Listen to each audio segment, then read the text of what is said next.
సంబంధించిన నాయకులు రేవంత్ రెడ్డిని చూస్తే ఉచ్చబోసుకుంటున్నారు. అంతకంటే ముందు కోదండరాం, ప్రొఫెసర్ కోదండరాం ఉద్యమ నాయకుడిని చూస్తే ఇక బాత్రూమ్కే పోతున్నారు. ప్రొఫెసర్ కోదండరాంను ఈ టీఆర్ఎస్ పార్టీ దొంగలు, కేసీఆర్ ముఖ్యమంత్రి అయిన తర్వాత హరీష్ రావు 2 సార్లు మంత్రి అయిన తర్వాత, కేటీఆర్ 2 సార్లు మంత్రి అయిన తర్వాత కవితనేమో ఎంపీ ఎమ్మెల్సీ అయింది ఆమె. కానీ ప్రొఫెసర్ కోదండరాం మాత్రం చిన్న పదవి రాలేదు. ప్రొఫెసర్ కోదండరాంని టీఆర్ఎస్ సంబంధించిన గుండాలు, దొంగలందరూ కూడా అవమానం పాలు చేయడం జరిగింది. తలసాని శ్రీనివాస్ యాదవ్కు మంత్రి పదవి ఇస్తాడు, ఎమ్మెల్యే పదవి ఇస్తాడు. అదేవిధంగా ఎర్రవల్లి దయాకర్ రావుకు మంత్రి పదవి ఇస్తాడు, ఎమ్మెల్యే పదవి ఇస్తాడు. తుమ్మల నాగేశ్వరరావుకి ఎమ్మెల్యే పదవి, మంత్రి పదవి ఇచ్చే సబితా రెడ్డికి ఎమ్మెల్యే పదవి, మంత్రి పదవి ఇచ్చే కేసీఆర్. అదేవిధంగా దానం నాగేందర్కి ఎమ్మెల్యే పదవి ఇచ్చాడు కేసీఆర్. అంతా కూడా తెలంగాణ వ్యతిరేకులు, తెలంగాణ రాష్ట్రం వద్దన్న దొంగలు. కానీ ప్రొఫెసర్ కోదండరాం తన జీవితాన్ని ఫలంగా పెట్టి తెలంగాణ ప్రజల ఆకాంక్షల కోసం సకల జనులను ఏకతాటిపైకి తీసుకొచ్చి తెలంగాణ రాష్ట్ర ఉద్యమంలో క్రియాశీలకంగా పనిచేయడం జరిగింది. కేసీఆర్ తాగి పన్న ప్రతిసారి కూడా ప్రొఫెసర్ కోదండరాం ఉద్యమాన్ని ముందుకు నడిపించడం జరిగింది. ఈ తెలంగాణ ఉద్యమం నీరుగారిన ప్రతిసారి కూడా ప్రొఫెసర్ కోదండరాం ఈ ఉద్యమాన్ని ముందుకు తీసుకురావడంలో క్రియాశీలక పాత్ర పోషించడం జరిగింది. అదేవిధంగా ఉద్యమం ఎక్కడ ఉధృత రూపం దాల్చకుండా, లేదంటే అసాంఘిక కార్యక్రమాలకు వెళ్లకుండా, లేదంటే దాడుల వైపు మళ్లకుండా శాంతియుత మార్గంలో మళ్ళీ తెలంగాణ ఉద్యమాన్ని అద్భుతంగా తీర్చిదిద్దిన ఘనత ప్రొఫెసర్ కోదండరాం. అలాంటి ప్రొఫెసర్ కోదండరాం తెలంగాణ ప్రజల ఆకాంక్షలకు అనుగుణంగా ఈ పాలన కొనసాగడం లేదని చెప్పి ఆయన మౌన దీక్ష చేస్తుంటే, ఇంట్లో కూర్చొని, సొంత ఇంట్లో కూర్చొని మౌన దీక్ష చేస్తుంటే ఈ టీఆర్ఎస్ దొంగలు పోలీసుల సాయంతో ఆయన ఇంటి తలుపులు పగలగొట్టి ఆయన అరెస్ట్ చేయడం జరిగింది. టీఆర్ఎస్ దొంగలు, ఈ టీఆర్ఎస్ దొంగలు ప్రొఫెసర్ కోదండరాంను 10 ఏళ్ల పాటు అవమానించడం జరిగింది. తెలంగాణ ఉద్యమంలో క్రియాశీలక పాత్ర పోషించడంతో పాటు తెలంగాణ ఉద్యమాన్ని ముందుండి నడిపించిన ప్రొఫెసర్ కోదండరాంని అవమాన పాలు చేయడం జరిగింది ఈ టీఆర్ఎస్ పార్టీ దొంగలందరూ కలిసి. ఇప్పుడు ఈ టీఆర్ఎస్ పార్టీ దొంగల పాలన పోయి ఇప్పుడు కాంగ్రెస్ పార్టీ ప్రభుత్వం ఏర్పాటు కావడం జరిగింది రేవంత్ రెడ్డి నాయకత్వంలో. రేవంత్ రెడ్డి ఈ ప్రొఫెసర్ కోదండరాంకు ఉద్యమం చేసినటువంటి గౌరవప్రదమైన పదవి ఇవ్వాలనే కోణంలో ఆయన ఆలోచించి ఈ ఉద్యమకారుడికి, నిఖార్సైన ఉద్యమకారుడికి ఎమ్మెల్సీ పదవి ఇచ్చి మంత్రివర్గంలోకి తీసుకోవాలని రేవంత్ రెడ్డి నాయకత్వంలోని కాంగ్రెస్ ప్రభుత్వం ప్రయత్నం చేస్తుంటే ఈ టీఆర్ఎస్ పార్టీ దొంగలు ప్రొఫెసర్ కోదండరాంకి ఎట్లా ఎమ్మెల్సీ అంటున్నారు. ఈ నీతి జాతి లేని టీఆర్ఎస్ పార్టీ కుక్కలు. సిగ్గు అనేది ఉండాలి కొంచెమైనా. ప్రొఫెసర్ కోదండరాంకి పదవి రాకుండా అడ్డుకుంటున్న ఈ దొంగలకి నీతి జాతి అనేది లేదు. ఈ దొంగలందరూ కూడా తోడు దొంగలు. ఇప్పుడు ప్రొఫెసర్ కోదండరాం చూస్తుంటే ఉచ్చబడుతుంది ఒకటి టీఆర్ఎస్ వానికి. ఎందుకంటే ప్రొఫెసర్ కోదండరాంకి తెలుసు ఈ టీఆర్ఎస్ నాయకుడు ఎవరైతే ఉన్నారో కేసీఆర్ ఏమేమి తెలంగాణ ప్రజల సొమ్ము దోచుకున్నాడు, ప్రజల భూములను ఎట్లా దోచుకున్నాడు, ప్రజల ఆస్తులను ఎట్లా ధ్వంసం చేసిండు, ప్రజల ఆర్థిక వ్యవస్థను ఏ విధంగా నాశనం చేసిండు. ఈ సీమాంధ్రులు 50 ఏళ్లకు పైగా పాలించిన వాళ్ళకంటే ఎక్కువ కేసీఆర్ తెలంగాణ ప్రజల ఆస్తులను దోచుకుంటూ వ్యవస్థను మొత్తం నాశనం చేసిండు 10 ఏళ్ల కాలంలో ప్రొఫెసర్ కోదండరాంకి తెలుసు. ఈయన చట్టసభలకు వెళ్తే, లేదంటే ఎమ్మెల్సీగా అవకాశం ఈయనకు వస్తే ఈయన ఈ చట్టసభలో మాట్లాడతాడు. కేసీఆర్ యొక్క అవినీతి అక్రమాలు మొత్తం బయట పెడితే కేసీఆర్ మొత్తం ఇజ్జత్ పోతుందనే కోణంలో ప్రొఫెసర్ కోదండరాం ఎమ్మెల్సీగా ఈయన కావద్దు, ప్రొఫెసర్ కోదండరాం మంత్రి కావద్దని కుట్రలు కుతంత్రాలు పనులు జరుగుతుంది టీఆర్ఎస్ దొంగలు. కాబట్టి ఇప్పటికైనా సిగ్గు తెచ్చుకోండి. మిమ్మల్ని తుక్కుగా ఓడించిన మిమ్మల్ని మీ పార్టీ నాయకులు ఎందుకు ఓడించారంటే మీరు చేసిన అవినీతి అక్రమాలు కావచ్చు, మీరు చేసిన భూదందాలు కావచ్చు, మీరు ఎవరైతే తెలంగాణ వ్యతిరేకులు ఉన్నారో, లేదంటే టీఆర్ఎస్ పార్టీకి సంబంధించిన నాయకులు కాకుండా ఇతర పార్టీల నుంచి వచ్చిన దొంగలకి మీరు ఎమ్మెల్యేలుగా, మంత్రులుగా, చైర్మన్లుగా, జెడ్పీటీసీలుగా, ఎంపీటీసీలుగా, అదేవిధంగా సర్పంచులుగా అవకాశం ఇవ్వడం జరిగిందో మిమ్మల్ని చూసి ఇప్పుడు మీకు సిగ్గు రాదని చెప్పి మిమ్మల్ని ఓడించడం జరిగింది కేసీఆర్. ఇప్పటికైనా సిగ్గు తెచ్చుకో. ఇలాంటి ప్రొఫెసర్ కోదండరాం లాంటి నాయకులని మిమ్మల్ని అడ్డుకోవడం అనేది మీ మీద, అంటే ఆకాశంలోకి ఉమ్మిస్తే మీ మీద పడ్డట్టే అవుతుంది తప్ప ప్రొఫెసర్ కోదండరాం జైత్ర యాత్ర ఆగదు. ఆయన ఎమ్మెల్సీ అవుతాడు ఖచ్చితంగా. ఈ తెలంగాణ రాష్ట్రానికి మంత్రి అయి తీరుతాడు. అది రేవంత్ రెడ్డి చేసి తీరుతాడు. మీ చేత కదా ఆపడానికి దొంగ. ఇక కోదండరాం అంటే భయం ఎందుకు? తెలంగాణ ఉద్యమ సారథి, సకల జనసేనాని ప్రొఫెసర్ కోదండరాం విషయంలో బీఆర్ఎస్ పెద్దలు వ్యవహరిస్తున్న తీరు ఉద్యమకారులందరినీ అవమానించేలా ఉంది. బతికి ఉన్నప్పుడు ప్రజా యుద్ధంలో ఒక గద్దర్ను అవమానించిన సదరు నాయకులే ఇప్పుడు కోదండరాం విషయంలోనూ అలాగే వ్యవహరిస్తున్నారు.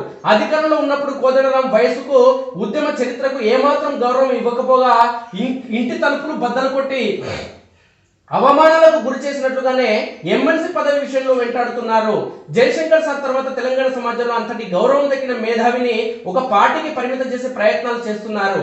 కోదండరాం ఒక రాజకీయ పార్టీకి అధ్యక్షుడిగా ఉన్నారని, ఎలా ఎమ్మెల్సీగా నామినేట్ చేశారని వాదనను తెరపైకి తెచ్చి తెలంగాణ ఉద్యమంలో జేఏసీ చైర్మన్ గా, అంతకుముందు అణగారిన వర్గాల గొంతుకుగా, పౌర హక్కుల కార్యకర్తగా ఆయన తెలంగాణ సమాజానికి చేసిన సేవలను తెరమరుగు చేసే కుట్ర చేస్తున్నారు టీఆర్ఎస్ పార్టీ దొంగలు. అరే తలసాని శ్రీనివాస్ యాదవ్ ఏ ఉద్యమం చేసినాడు ఇచ్చినవరా మంత్రి పదవి దొంగ?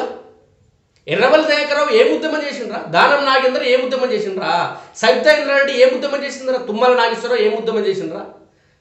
సిగ్గుండాలరా మీకు కొంచెమైనా నీతి అనేది. ప్రజల గోస తెలిసిన మేధావి ప్రొఫెసర్ కోదండరాం అంటే కేసీఆర్ చెప్తున్నట్లుగా తెలంగాణ జనసమితి అధ్యక్షుడిగానే చూడలేం. రాజకీయ పార్టీ పెట్టడానికి ముందు ఆయనకు సుమారు 35 ఏళ్ల ప్రజా జీవితం ఉంది. కోదండరాం ఓయూలో పొలిటికల్ సైన్స్ ప్రొఫెసర్, అనేక సామాజిక అంశాలపై లోతైన అవగాహన కలిగిన మేధావి, తెలంగాణ ప్రజల గోస తెలిసిన మనిషి, హక్కుల కార్యకర్తగా 20 ఏళ్లు తెలంగాణ ఉద్యమకారుడిగా దశాబ్దాల పనిచేసిన అనుభవం ఆయన సొంతం. పొలిటికల్ సైన్స్ ప్రొఫెసర్ గా విద్యార్థులకు క్లాస్ రూమ్ లో రాజ్యాంగ పాఠాలు చెప్తూనే అదే రాజ్యాంగాన్ని ఉల్లంఘిస్తున్న ప్రభుత్వాలను యూనివర్సిటీ బయటకు వచ్చి ప్రశ్నించారు. దేశంలో ఆహార భద్రత సమస్యపై పనిచేసిన సుప్రీంకోర్టు కమిషనర్ కు సలహాదారుగా పనిచేశారు. హక్కుల కార్యకర్తగా ఆంధ్రప్రదేశ్ పౌర హక్కుల సంఘం, ఏపీసీఎల్పీ, మానవ హక్కుల వేదిక, హెచ్ఆర్సీలో పనిచేసే క్రమంలో ఆదివాసుల సమస్యలు, ఎన్కౌంటర్ హత్యలు, పటాన్ చెరువు, జీడిమెట్ల చిన్న పరిశ్రమల కార్మికుల వెతలు, మెదక్, పాలమూరు కరువు ప్రాంతాల్లో ఆకలి చావులు, సిరిసిల్ల, ప్రకాశం జిల్లా చీరాలలో చేనేత కార్మికుల ఆత్మహత్యలు, వరంగల్లో పత్తి రైతుల ఆత్మహత్యలపై లోతైన అధ్యయనం చేసి అనేక విషయాలను వెలుగులోకి తెచ్చారు. హక్కుల కార్యకర్తగా ఆయన బృందం చర్చకు పెట్టిన అంశాలు ఆ తర్వాత తెలంగాణ ఉద్యమంలో ఎజెండాగా మారాయి. తెలంగాణ ఉద్యమ చోదక శక్తి, తెలంగాణ ఉద్యమ భావజాల వ్యాప్తిలో చోదక శక్తిగా పనిచేసిన తెలంగాణ విద్యావంతుల వేదిక వ్యవస్థాపక అధ్యక్షుడిగా కోదండరాం వ్యవహరించారు. అధ్యయనం, ఆచరణ కలిగిన ఆయనకు రాజకీయాలకు అతీతంగా అన్ని పార్టీలోనూ అభిమానులు ఉన్నారు. అందుకే కోదండరాంకు ఎమ్మెల్సీ పదవి ప్రకటిస్తే తెలంగాణ సమాజం అంతా హర్షించింది. సార్కు పదవి రావడం అంటే తమందరికీ పదవి వచ్చినట్లుగా ఉందని అప్పటి జేఏసీ నేతలు సగర్వంగా చెప్పుకున్నారు. సర్కార్కు తమకు మధ్య వారధిగా కోదండరాం ఉంటారని భావించి అనేక సంఘాల నాయకులు, అభ్యర్థులు రోజు వివిధ సమస్యలపై ఆయన దగ్గరకు వస్తున్నారు.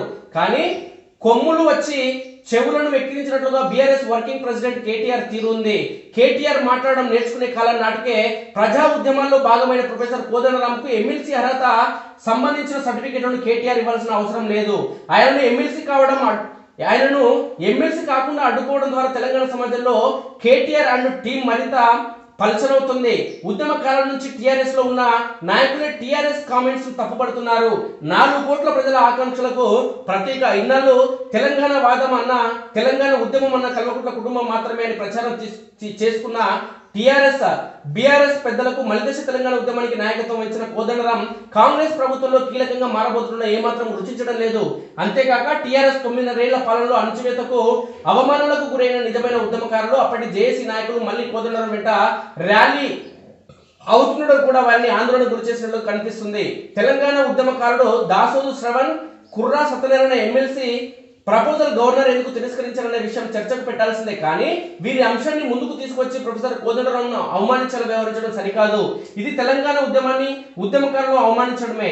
9.5 ఏళ్ల పాలనలో పెద్ద ప్రాజెక్టులు అన్నింటినీ ఆంధ్ర కాంట్రాక్టర్లకు అప్పగించడమే కాక కరోనా టైంలో రెమిడిసివర్ ఇంజెక్షన్ బిజినెస్ తో తెలంగాణ ప్రజల రక్తం తాగిన ఫార్మా కంపెనీల అధిపతులకు గ్రానైట్ బిజినెస్ పేరిట ఇక్కడి సమాజ సంపదను కొల్లగొడుతున్న వ్యాపారాలను పెద్దల సభకు పంపిన బీఆర్ఎస్ అధినేత కేసీఆర్ నుంచి ఇంతకు మించిన స్పందనను ఊహించలేము. కోదండరాం పాత్ర కీలకం కావాలి.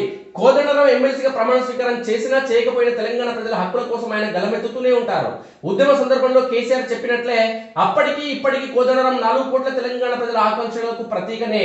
కొత్త ప్రభుత్వంలో ప్రజల ప్రత్యేక ప్రతినిధిగా కోదండరాంను యావత్ తెలంగాణ కోరుకుంటుంది. అలాంటి కోదండరాంను ఖచ్చితంగా ప్రభుత్వంలో కొనసాగించాల్సిన అవసరం ఉంది.